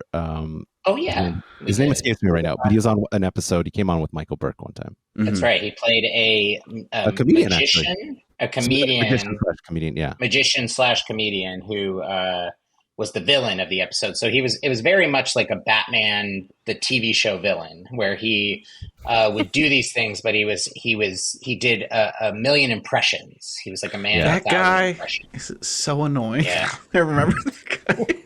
I remember his character. He's a very nice guy on the podcast. Nice guy on the podcast. We're very happy to have him. Yes. But there's so you could probably reach out to a bunch. Like there's so many. Baywatch had just a plethora of weird character actors that we should try to get some more talk about. We would love to do that, but as you have mentioned, part of the joy of doing the show is the ability to be slightly critical of the content. We love all the actors though, and everyone. I don't know. We love them all. Yeah. Even if they win a Jilzy, to be honest with you, we love them. I feel like the one person that I'd be most worried about would be David Hasselhoff. Yeah. Because we maybe make fun of him the most, I guess. I don't know. Well, does that seem right there? No, it totally makes sense. Yeah. I'm excited for what you guys are going to have in store because I know what's coming. And, can I ask you, real quick, our next episode we're reviewing is Knights to Dragon 1. Any guess what that is about? Knights to, what is it called? Knights to Dragon 1. Knights to Dragon 1. I mean, this has to be like a time. I love being asked this. This has to be like a time travel one or like a dream episode back in the Middle Ages. MacGyver did that too. I like that. Zach or George, any guesses? Is it a chess reference? Yeah, that's what I was thinking. Chess reference. Okay. You're getting closer. You guys are closer. Yeah, Mitch and Ryan play a computer-generated Dungeons and Dragons type game to rescue a man and his daughter being held hostage by the game master, which the rules are you either win or you die. This is based off of a show that was about lifeguard. They could still be involved because it seems like anything from back then, like Dungeons and Dragons, were all about like Satanists. Yeah, it actually sounds like a return to, because there's been one episode on this season that had no supernatural element whatsoever.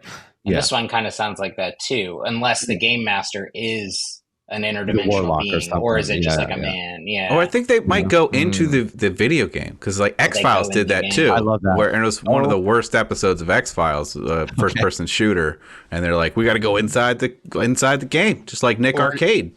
Or it could be like the X-Files, a guy where like the elevator's trying to kill people.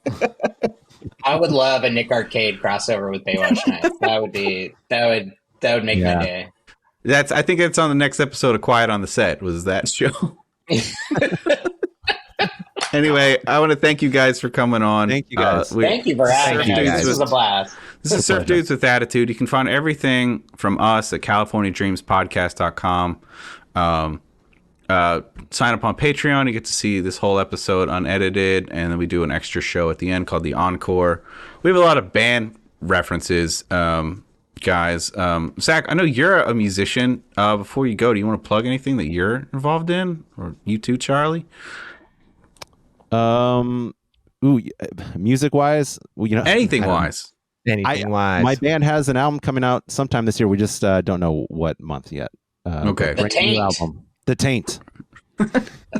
You can find us on Instagram, which I don't remember what the Instagram handle is. That's not Jesus Christ! You don't know when the album's coming out. You don't know your Instagram. I don't know. Are you a drummer?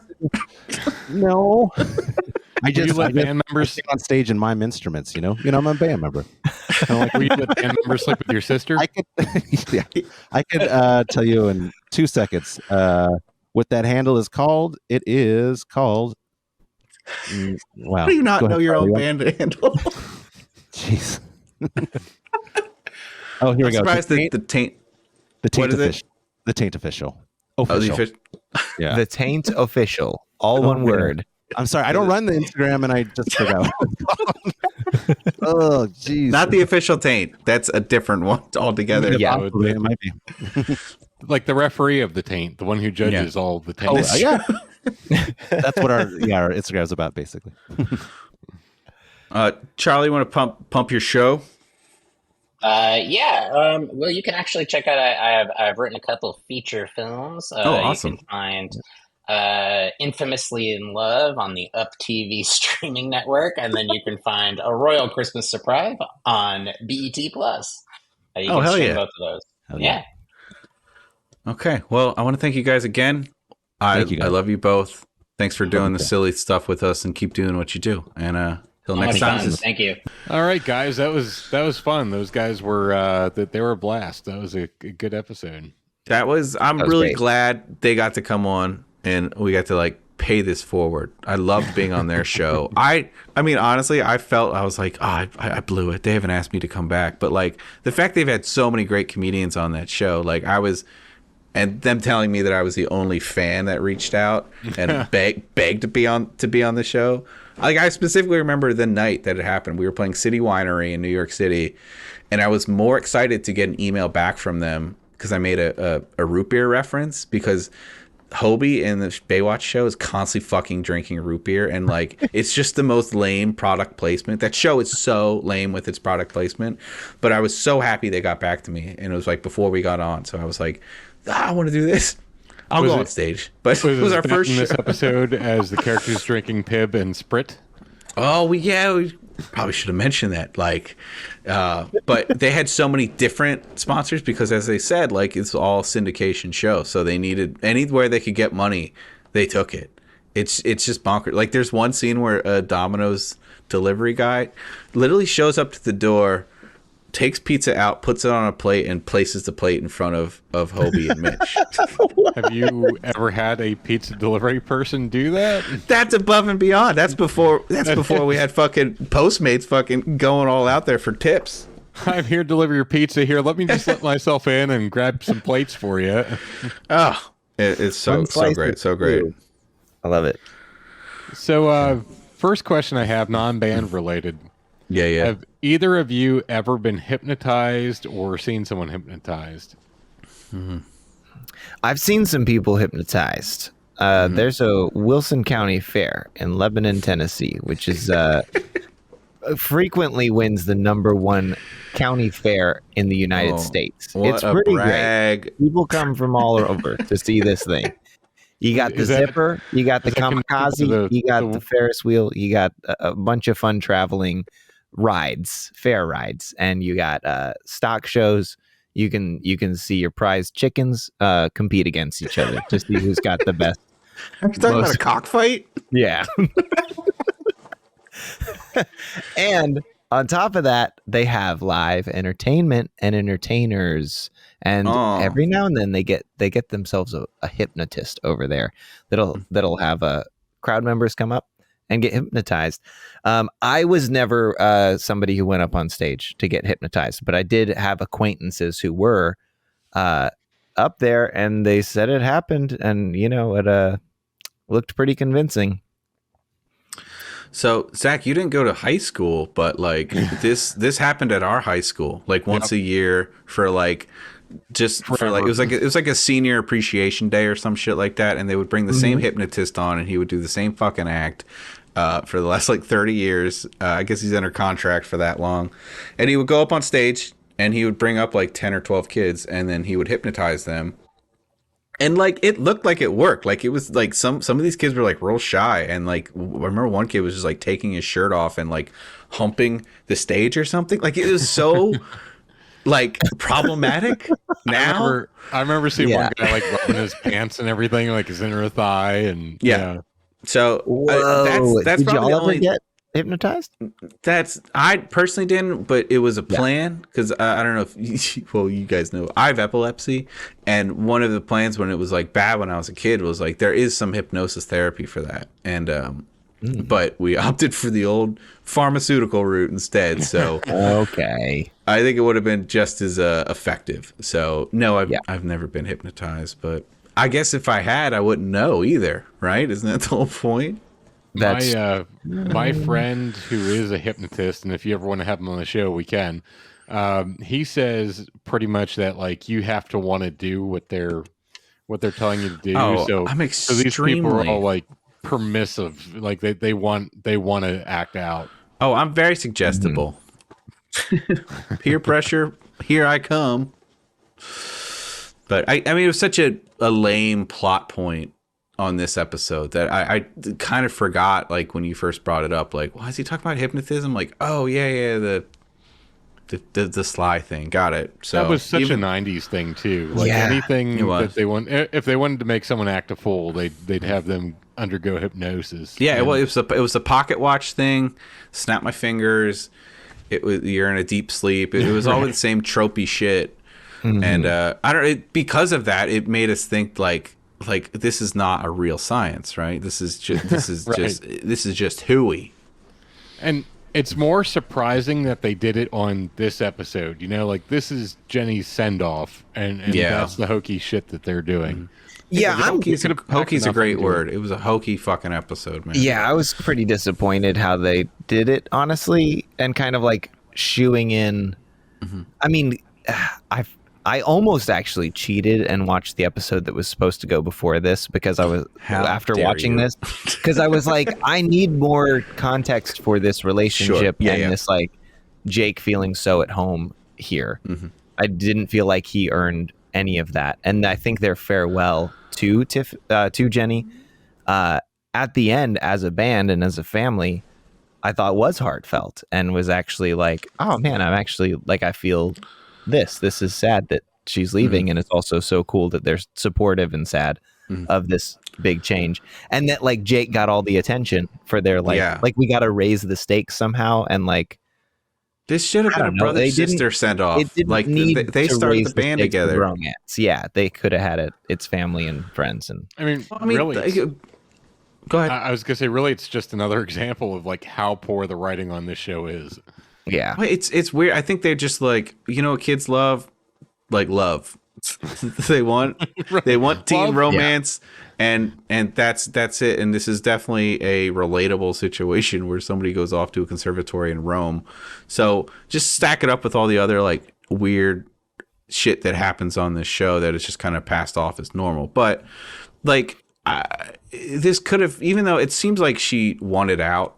And she was definitely probably contracted for 2 seasons at least, and then she wanted out. They like hastily wrote this, and but Jake was not the avenue to do this. We don't know the character, you know. And I think for anybody that actually watched it, you know, this second week, like 8 days have passed, and you're watching this, and all of a sudden, this is a character we're supposed to care about. Jenny almost doesn't go because of him, and they're not even dating yet. So yeah, it's almost like they didn't know what they had already. Mm-hmm.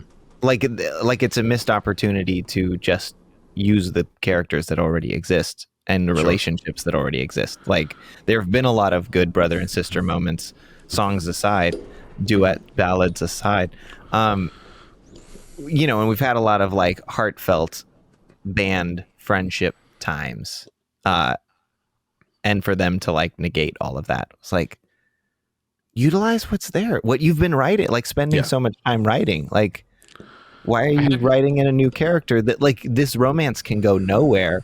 And we don't really get to know Jake better. We don't really get to, you know, we accept that he's like willing to do pretty shitty stuff to control the people. He's a real sly.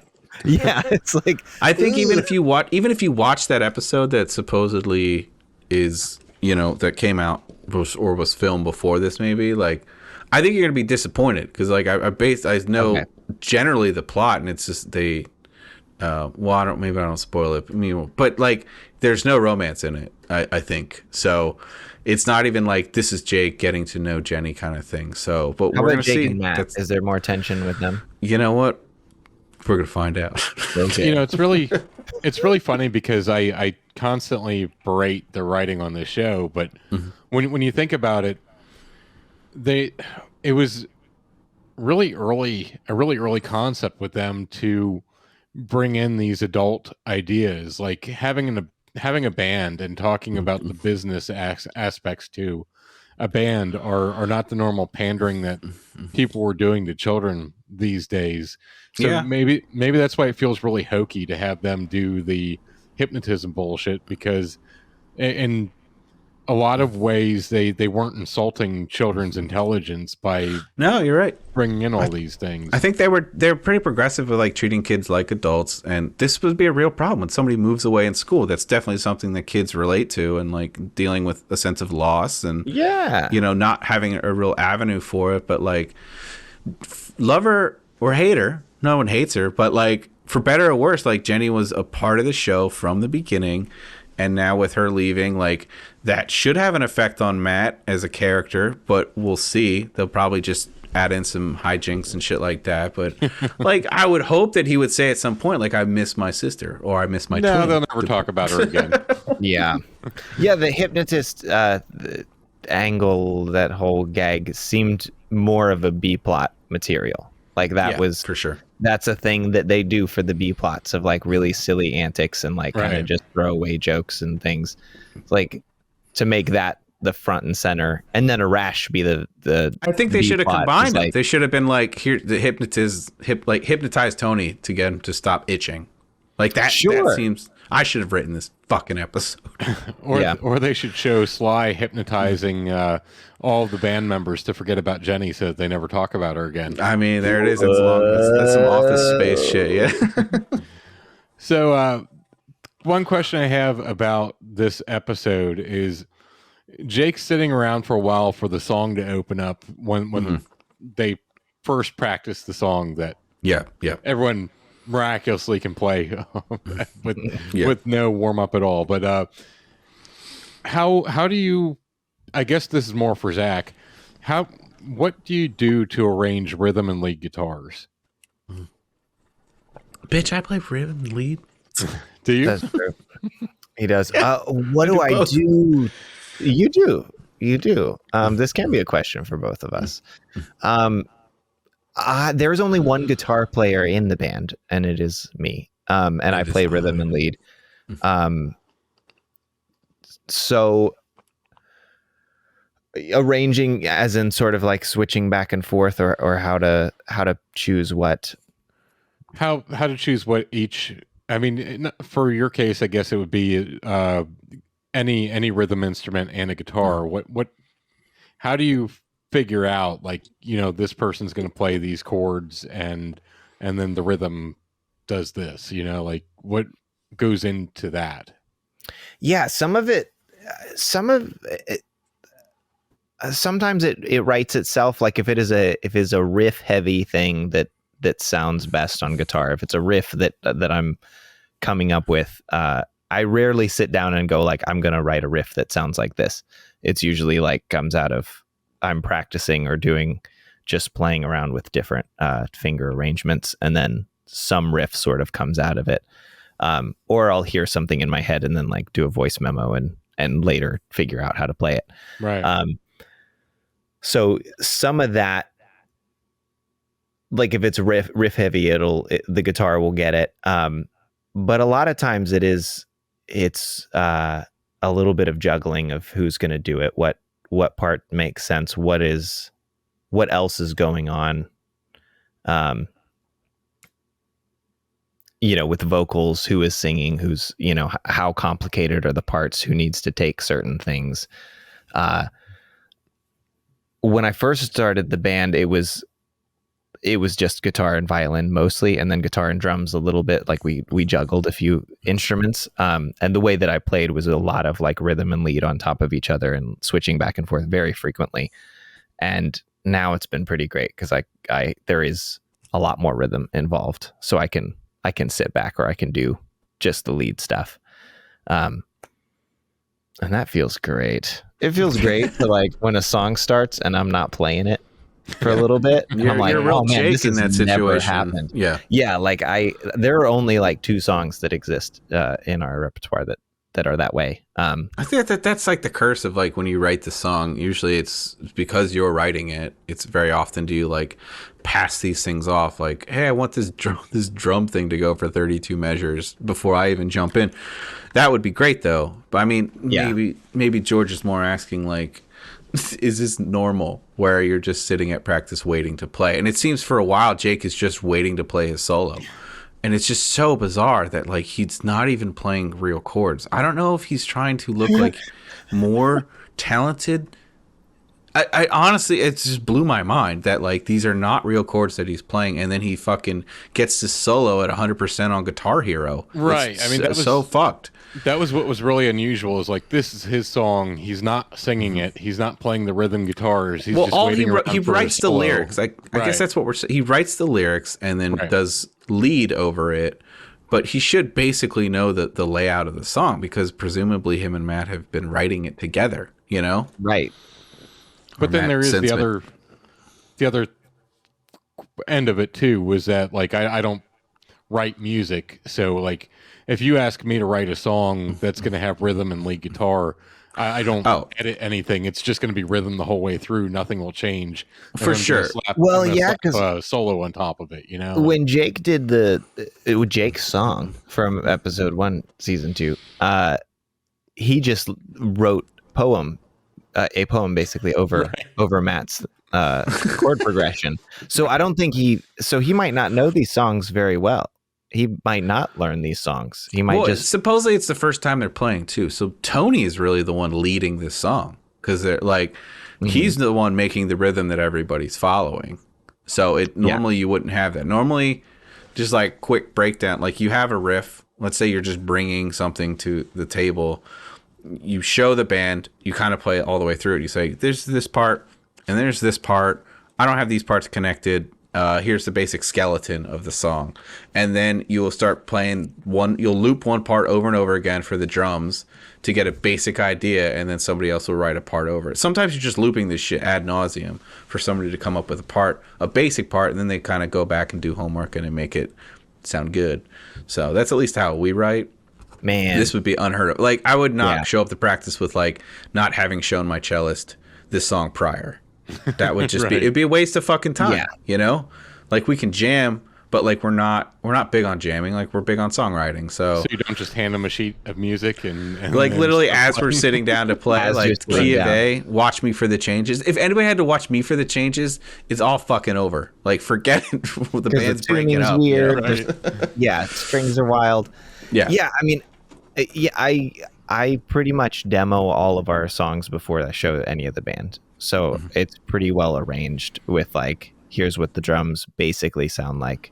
Here are the key parts. I don't write the bass parts much. And then everybody like has ways they can kind of spruce it up. So some of that arrangement comes into play as well of where the lead guitar, I'll plan on recording lead and rhythm guitars, but I'll only play one of them live or change back and forth depending. Right. As a performer, what is your connection or process to singing a song? What do you think about when you're singing to convey emotion, to try and bring, try and make the lyrics real? And is it weird with that process that you have that Matt singing a love song about his sister? Yeah, well, I was going to say you stare at your sister intently while you're singing. You do that. Exactly. Yeah, we had... when Kirsty was in the band, we didn't write songs like that. We didn't write love songs intentionally because we both sang on every song, like harmonies or switching lead. But I think there was one song back then that Kirsty wrote that was a love song, and I just did harmonies, but it wasn't like I was not the voice of the beloved that she was singing about. I was just we were both singing at this beloved. It could have gone the other way, but we intentionally didn't make it go that way. But I will say, actually, this doesn't answer your question, but I do think that that dynamic does. I think this is not to say that I am guilty of this, but this is. But I'm saying that I think that being normal for them seems very homeschooled, because Like, you have a limited amount of people that you know, Right. and you're just like, I do remember when we were like probably 10 or 11, our friends had like a video camera, and we used to like make home movies and stuff. And we made some Spider-Man movies, and like there's a limited cast, and I was Spider-Man, and like there's a limited cast. Sometimes my sister would play Mary Jane. All right. We were not 17, doing this like the Garrisons are. But there's something. You kissed your sister. Is that what's going on right now? No, there was no kissing. Upside down. There is. Upside down doesn't count. Okay. All right. Cool. It doesn't count. It's bad. Then you are officially a top lip kisser if you're upside down, Zach. So. Absolutely. We got to the top of this. Well. So anyway, there's a little inside information. Like when you're singing something emotional, like what are you thinking about? Back to the question. Is that what you're saying, George? Answer the question. Don't tell me about your film school days. Is it one of those things where you've just performed the song 1,000 times, so you don't even think about it, you just do it, or do you, like, if you're singing a sad song, do you have to have sad thoughts in your head to project those emotions? Like what are you thinking about while you're singing? Dude, I mean, I'm not a singer, but I can answer. Like, we're performers, like we're playing to the crowd at that point. Like, the song can be about anything, we could be thinking about anything. Sometimes we're on autopilot, sometimes we're like punching a time card, and sometimes it's fucking awesome, sometimes it doesn't match. But do we make those fuck faces like Jake does when he's soloing to people? Hell yeah, we do, because that gets people into it. Exactly. Yeah. It's acting, it is performing, and there is a lot of like, I do have songs that I wrote, like breakup songs that I wrote about people that I look back on or like am playing, and I'm like, oh yeah, that was the inspiration, but I'm not thinking about them anymore. Like it's gone so far. The song has a new life, and it's not just mine anymore. Like as soon as other people are listening to it, now it's their breakup song too. Right. Well, that brings up another question: is have you written a song about a specific person? Do you like try not to make it obvious? Like, what do you? Because Jake writes a song about Jenny, and the first version of it is obvious that it's Jenny. But I don't know. Matt could have another sister. We don't know. Dennis is gone. He could have got another sister. He's getting also, his parents are adopting someone next week. So yeah, Jake came from another school. He has other friends. Matt is a common name. Absolutely. But then when he changes the lyrics. How did Jenny even know that was about her? The lyrics are completely different. It's not obvious in any way at all. I think it was the eye fucking. Right. Yeah, but that could have. It's kind of a giveaway. But I often wonder about songs like that are just too, like Rosanna by Toto or Layla. Like these are so obviously about somebody, and it's a little one dimensional for my taste. But those are very popular songs. What the fuck do I know? You should have just named the song Jenny or something. So there's at least some subtlety.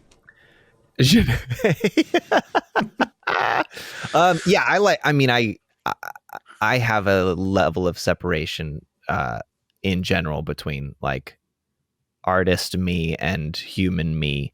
So I try not to. I don't use names. If I do, I change the names. I try not to make it obvious. To protect the innocent. Exactly. I try not to make it obvious. If you write a love song, it's going to be, hey, you. Exactly. Hey, you of the moment. That's how I talk to my lovers. Right. Ew, you call them lovers. I bet you do.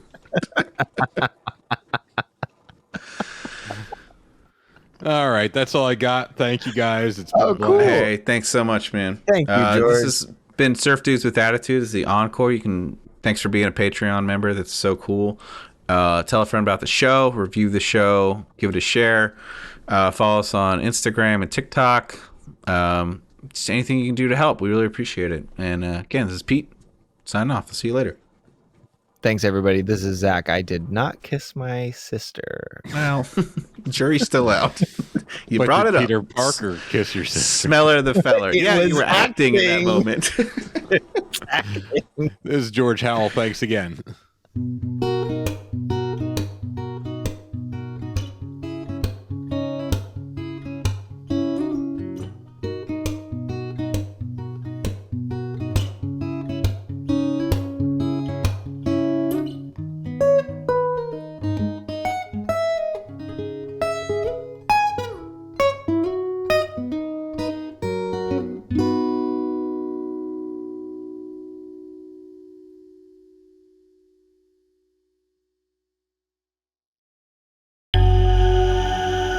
This has been a Waning Moon production.